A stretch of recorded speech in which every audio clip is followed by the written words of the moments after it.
Well, hello there. I am Jennifer Villamil, host of my Almost Midlife Crisis podcast. So this week we're talking about the differences between elder millennials and our either older or younger counterparts when it comes to in the classroom or in the workplace. That really starts to show the gap between generations. And so one of those areas that I see most consistently is how we talk about and how we think about raises in the workplace. So as an elder millennial, who grew up with boomer parents, I was pretty much taught that like what you get paid is what you get paid. And when your workplace finds that you are ready for a promotion or for a raise, like they will give you one. And so and I was definitely taught to like not push back and not be vocal about what I think I should get because they know best and I don't know better than them. I don't have the context. And in some cases, yeah, I would agree that as an employee, especially when you're starting out, like you don't have the context of the company finances. Like why would you, right? There's obviously pieces of information that you don't have. And also, the younger you are in your career, the more you're only thinking about yourself, right? Like when you're having any of these conversations, and as you should, like you need to be your own advocate. But what you don't have is the context into like the larger organization and how the financials are working. So in my career, I think I have asked for a raise once.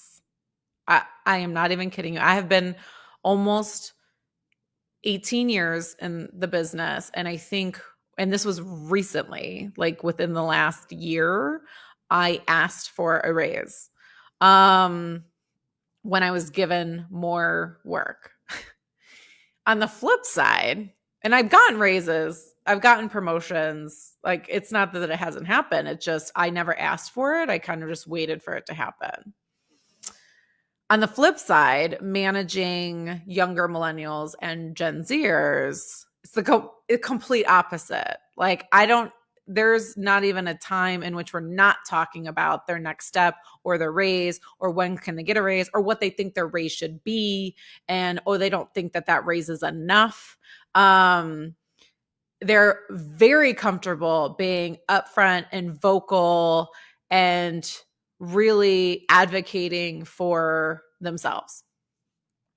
And that's a huge difference. And it's very at first when I was kind of getting that from people that worked for me, I didn't know how to handle it. Like I was really taken aback and I was almost like, who do you think you are? Like coming to me and telling me that like you're ready for a promotion, like on what grounds? Or like, who do you think you are that you're coming to me telling me that you deserve this amount of money versus what you're making? Like where are you coming up with that? And it was I took it almost, this was years ago in my career. I really took it more of like a who do you think you are, which I feel like my parents used to say to me all the time. So like I definitely know where I got that from.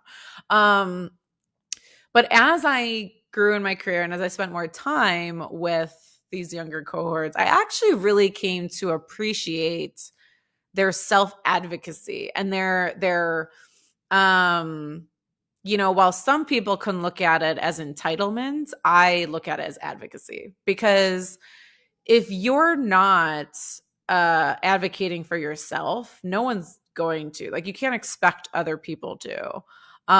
So it is up to you, and it is up to you to ask for what you want and for holding others accountable. Like that is part of your job. You can't just assume they're going to remember to do it, or that they're willing to do it without getting pushed.